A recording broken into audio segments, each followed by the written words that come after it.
Chapter 6, Section 6, the Indian Removal Act. By 1830, the notions of expansion had long been set in motion as American farmers in the South sought new farmland for an expanding population in the region.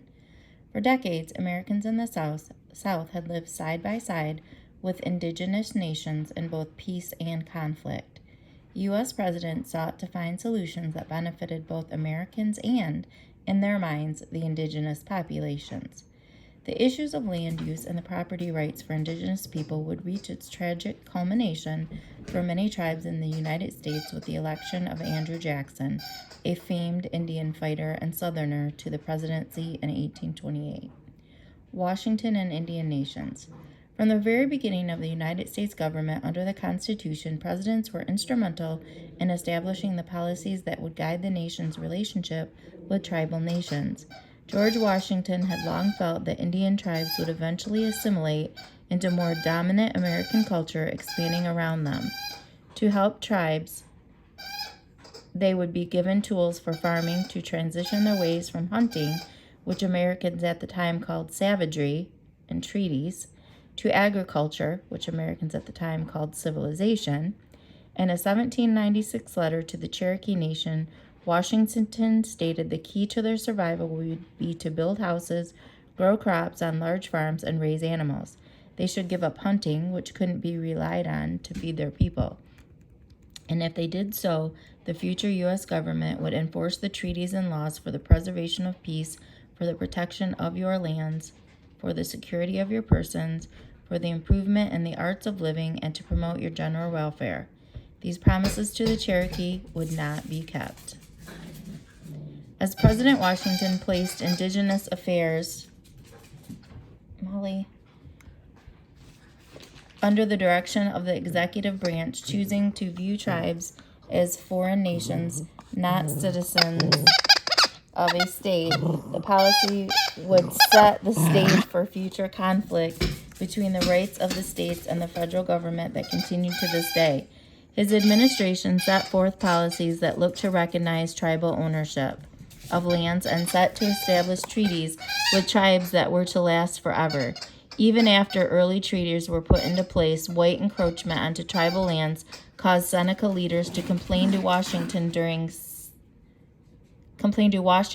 saying, 1790, "Does this promise bind you?" Washington replied that all the lands is secured to you by the Treaty of Fort Stanwix, excepting such parts as you may since have fairly sold, are yours, and that only your own acts can convey them away.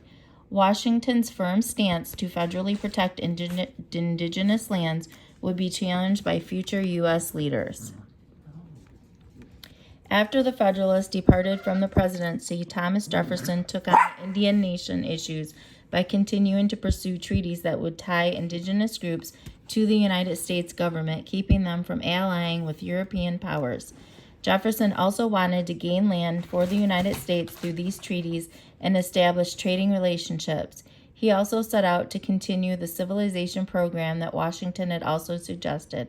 By connecting tribes to the U.S. through trade and treaties, Jefferson felt that American commercial influences would gradually change tribal economic ways of life away from hunting to farming. This, in turn, would give Americans more access to land to farm. Jefferson's policy was not to force indigenous peoples to give up lands, but his plan still sought to exploit their assimilation into American culture. In order to move his civilization program forward more rapidly, as the U.S. looked to expand west in the early 1800s, he pushed indigenous groups into buying U.S. goods on credit. The indigenous groups would then need to pay off their debts, which they would be encouraged to do through the sale of lands to the United States. The benefits were twofold for Jefferson. Tribes would civilize, while whites gained more land. Some tribes did accept Jefferson's plan and became known as the 5 civilized tribes: the Cherokee, Chickasaw, Choctaw, Creek, Muskogee, and Seminole. These southern nations invested heavily in farming, but built towns and even held slaves. One nation in particular, the Cherokee, actively made changes to their economic system political structure, and culture in the hopes of preventing conflict. Early resistance to assimilation. Others, like the Shawnee war leader Tecumseh, led groups in resistance prior to the War of 1812.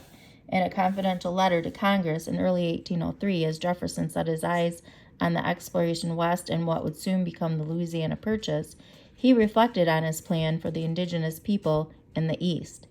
In leading them to agriculture, to manufactures and civilization, and bringing together their and our settlements, and in preparing them ultimately to participate in the benefits of our governments, I trust and believe we are acting for their greatest good. Jefferson's vision reflected that what Washington before him and presidents after him would feel, that the United States alone was suited to determine what was best for the indigenous people living in the United States. 2 decades after Jefferson's presidency, a new president would emerge that would make a final decision for the indigenous peoples east of Mississippi that would result in the death of thousands, relocation of 60,000, and the destruction of centuries of indigenous history and culture. Andrew Jackson and the Indian Removal Act.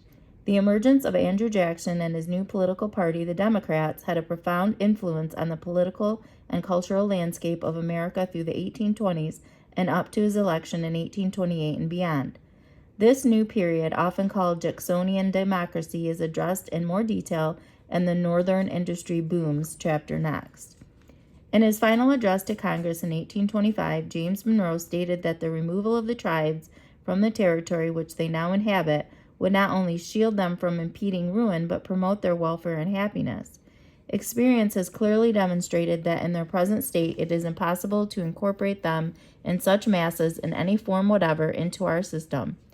Seemingly, President Monroe had now abandoned the idea that assimilation was a viable alternative for indigenous peoples. President Jackson took upon this new policy framed by Monroe and escalated it quickly. Jackson, along with Southern leaders, wanted to open up more land to farming settlement in the East. Decades of treaties and agreements between the U.S. and several Indian nations came crashing down in the passage of the Indian Removal Act of 1830.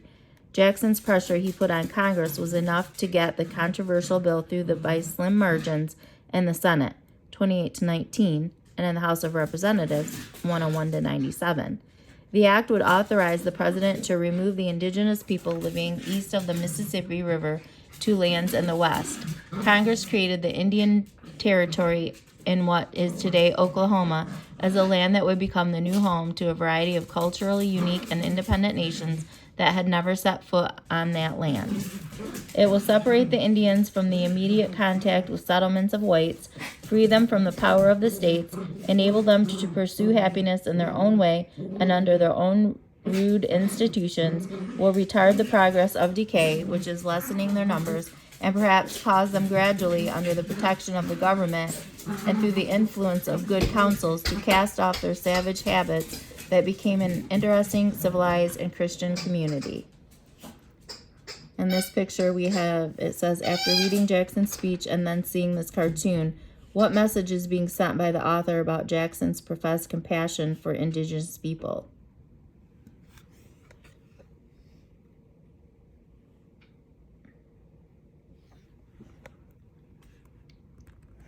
The Congress created the Bureau of Indian Affairs to oversee the removal of the tribes to the Indian Territory. President Jackson then set forth to enforce the new law to its fullest extent. Choctaw, the first tribe to be removed. The Choctaw were forced to give up their lands after the Treaty of Dancing Rabbit Creek in 1830. Forced to move in the winter with limited supplies, 2,500 Choctaw died of cold, disease, and starvation on their own trail of tears. Those that remained in Mississippi endured racism, vandalism, harassment, and state-sponsored discrimination until into the 20th century. Muskogee Creek. In the Removal Treaty of 1832, Muskogee leadership exchanged the last of the cherished Muskogee ancestral homelands for new lands in Indian Territory. Many of the Lower Creek had settled in the new homeland after the Treaty of Washington in 1827, but for the majority of Muskogee people, the process of severing ties to a land they felt so much a part of proved impossible. The U.S. Army enforced the removal of more than 20,000 Creeks to Indian Territory in 1836 and 7. Chickasaw. Having learned from other tribes suffering, the great removal of the Chickasaw to Indian Territory resulted in less hardship than other nations. The tribe negotiated for better payment and removal terms, including leaving when weather conditions were better. Although people died along the way, the foresight of the Chickasaw saved many lives. Unlike their good soil in northern Mississippi for farming, the soil west of the Mississippi would prove a far greater challenge. Cherokee. The nation had lived in the Appalachian for hundreds of years and embraced Washington and Jefferson's assimilation programs to avoid removal. Nevertheless, even after winning the right to stay in the Supreme Court case of Worcester versus Georgia, President Jackson ignored the decision, and the state of Georgia forcibly removed the Cherokee Nation, resulting in 18,000 deaths on the Trail of Tears march to Indian Territory. Potawatomi. In one of the lesser-known removals of indigenous people in our Great Lakes region, 850 Potawatomi were forced at gunpoint to leave their native lands in Indiana and relocate in Kansas in 1838. Known as the Trail of Death, the 2-month journey resulted in 40 deaths due to typhoid fever and exhaustion. Seminole. After signing a treaty to cede their lands to the U.S. government, the Seminole Nation resisted removal. Led by Osceola, the nation fought the Second Seminole War from 1935 to 1842, followed by a Third Seminole War in the late 1850s. Many thousands were killed and removed over these years, but the U.S. government eventually gave up the effort, and those Seminoles left. Some 5,000 stayed in Florida. Worcester versus Georgia. Although the Cherokee had assimilated as Washington and Jefferson had suggested, they too could not escape the economic opportunities that farmers and the government saw in the rich Georgia soil. After the discovery of gold in Georgia, the state militia began attacking towns, attempting to force the Cherokee to leave. White missionaries like Samuel Worcester were helping the Cherokees in their fight to keep their lands, prompting Georgia to declare that no white persons could enter Cherokee territory. In response, the Cherokees sued the state of Georgia, indicating they were an independent nation, that Georgia's laws had no power over them. In the 1832 Supreme Court case ruling, Chief Justice John Marshall sided with the Cherokee in the majority 5-1 decision. The court ruled that the laws of Georgia had no force over the Cherokee since they were an independent nation. The Cherokee Nation, then, is a distinct community occupying its own territory with boundaries accurately described, in which the laws of Georgia can have no force, in which the citizens of Georgia have no right to enter, but with the assent of the Cherokees themselves, or in conformity with treaties and with the acts of Congress. John Marshall, major decision. Unfortunately, for the Cherokees, the ruling did not result in stopping Georgia's removal attempts, and President Jackson ignored the court ruling. Most members of the Congress and American citizens did not protest the removal of indigenous peoples at the time either. In 1838, Georgia soldiers began removing the Cherokee at gunpoint. Private John G. Burnett recalled the details of the forced march later in his life. I saw the helpless Cherokees arrested and dragged from their homes and driven at the bayonet point into the stockades, and in the chill of a drizzling rain on an October morning, I saw them loaded like cattle or sheep into 645 wagons and started toward the west. On the morning of November the 17th, we encountered a terrific sleet and snowstorm with freezing temperatures, and from that day until we reached the end of the fateful journey on March the 26th, 1839, the sufferings of the Cherokees were awful. The trail of the exiles was a trail of death. They had to sleep in the wagons and on the ground without fire, and I have known as many as 22 of them to die in one night of pneumonia due to ill treatment and cold exposure. Age 82, Elizabeth Brown, taken in 1903. In total, 18,000 Cherokee died on the 800-mile march that was become known as the Trail of Tears from disease, exposure to cold weather, and hunger.